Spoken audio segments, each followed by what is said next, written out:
Prime Minister of Pakistan, His Excellency Mohammed Shahbaz Sharif, to give his remarks. Sir.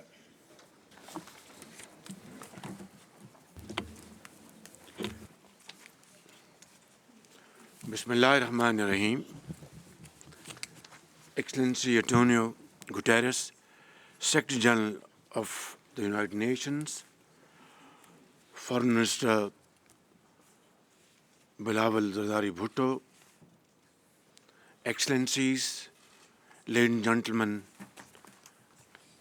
Assalamu alaikum, good morning and guten Morgen. It's really a great pleasure and an honor to be here, and I express my profound gratitude to my friend Secretary General for co-chairing with me this conference. And also, I want to convey, Secretary General, the deep feelings of the people of Pakistan, the way you have promoted their cause, spoken about their miseries and problems, and become a very powerful voice to articulate what they went through during this summer. I remember on 10th of September, I was with you, along with Foreign Minister, in refugee camps in the province of Sindh and Balochistan, and you were standing by orphans, widows, mothers, and I remember vividly, you met a mother who had given birth to a child the night earlier, and a makeshift school run by UNICEF. Excellency, this the people of Pakistan will remember forever. I'm also very grateful to so many heads of states and governments, as well as ministers and other partners who have joined us today. Ladies and gentlemen, we are at a turning point of history. Events are moving faster than we can imagine. And it is not only a question of how to survive, but it's a question how to maintain our bodies. It's a question how to maintain our dignity and honor by moving forward with a sense of purpose and a sense of achievement. Secretary General, as you have just mentioned, the Foreign Minister, you so aptly described, at that time, at the heart of the perfect storm of problems lies this prolonged exposure to a monsoon on steroids. In a matter of 2 months, the ground beneath us was literally, physically taken away. The tsunami, the most devastating floods, affected 33 million people of Pakistan, killed more than 1,700 people, including children, and dislocated 8 million people. More than 8,000 kilometers of roads were washed away, and more than 3,000 rail system was deeply damaged. Education was disrupted for 2.6 million students, including 1 million girls. One can go on about the records broken by this disaster, but truly speaking, we are racing against time. We are very grateful to the generous support extended to my country by the United Nations, the World Bank, the Asian Development Bank, the IMF, the AIIB, and the European Union, as well as many friendly countries around the globe. However, relief work is yet not over, especially in parts of Sindh and Balochistan.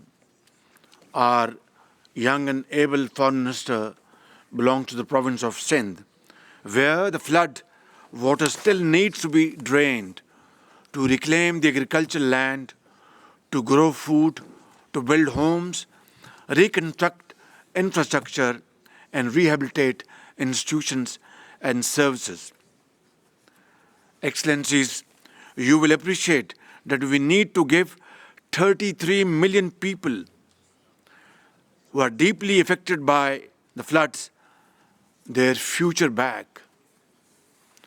Their families must stand on their feet, and they must come back in life and earn their livelihood.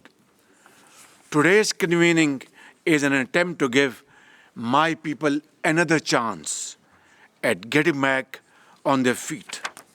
Last October, in collaboration with our development partners, we prepared a post-disaster needs assessment, PDNA, that calculated the total destruction and economic losses from the floods to exceed $30 billion, which is 8% of Pakistan's GDP, pushing 9 million people into abject poverty. Excellencies, the Pakistani nation, as well as the state, has responded courageously to this catastrophe. Those who had little came forward to help those who had lost everything. Millions volunteered to feed, clothe, and shelter their unfortunate brothers and sisters. 20,000 troops, hundreds of helicopters, aircrafts, and motorboats were mobilized for round-the-clock rescue operations. And in that, I count those wonderful contributions from our friendly countries in the Middle East, in Europe, Far East, and from other parts of the world. They saved thousands of lives and quickly restored disrupted communications. All resilience funds were repurposed to provide cash grants of over $400 million to more than 2.7 million households. Despite our acute financial constraints, we mobilized around $575 million for the emergency, including the UN flash appeal.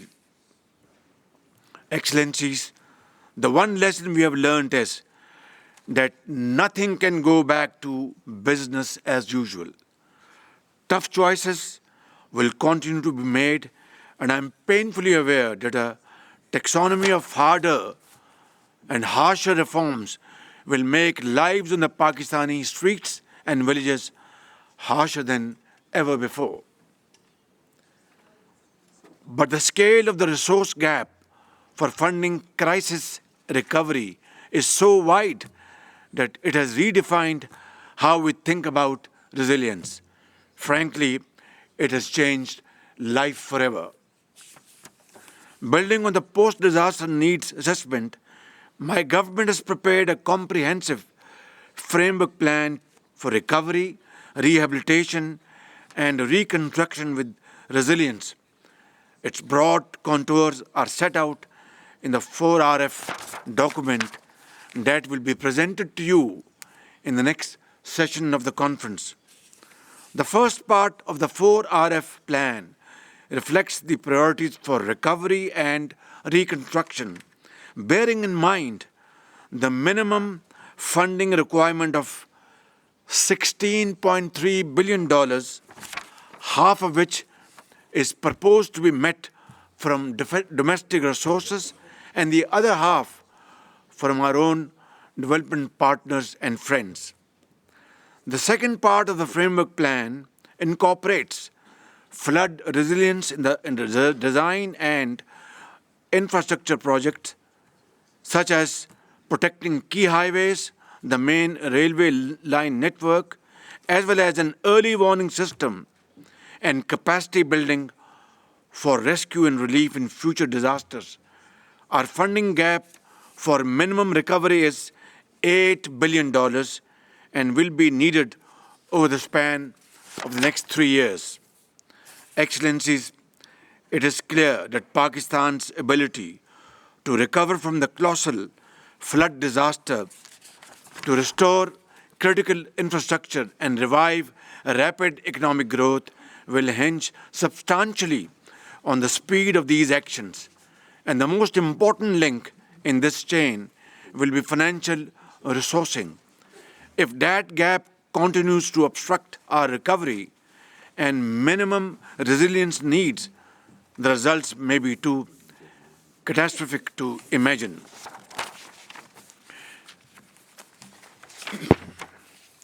This conference is not just about helping to rebuild the lives and livelihoods of the people affected by global crisis. In fact, it is about the solidarity and vision needed to ensure the world's transition to a sustainable future, not just on paper or PowerPoint, but on the ground, in schools, in the fields, in businesses, in industry and homes. Even as we plan for a future of resilience, the shocks that disaster bring can never be wholly accounted for, but resilient societies look for the light of opportunity in the darkness of disaster. It is precisely this kind of strategic reset that I'm trying to kickstart today in seeking your support for a recovery plan for the people of Pakistan who are, by the grace of God, very resilient. I know these are times of extreme pressure and economic hardships in many countries, but Pakistan needs a new coalition of the willing, one that can save lives and put them on a path to responsible global citizenship. Ladies and gentlemen, what I'm asking of you is more than a rebooting of your compassion for humanitarian relief needs. Today, I am asking for your support for those who have lost their life savings, their homes and livelihoods, those who are sitting under blue sky, facing the harshest of winters and looking forward to your help and support from mankind. I am asking for a sustained international support plan to meet this daunting challenge. I am asking for a new lifeline for people who need to power our economy and re-enter the 21st century with a future that is protected for such extreme risks to human security. Together, we have to rebuild their lives and their dreams. Your solidarity and long-term support to the people of Pakistan at this very critical juncture will make the difference between staying unprepared or facing the future with renewed hope and aspirations. In the end, I thank you once again for your support in this conference today. Your unity of thought and action will always be remembered by the people of Pakistan. Thank you very much.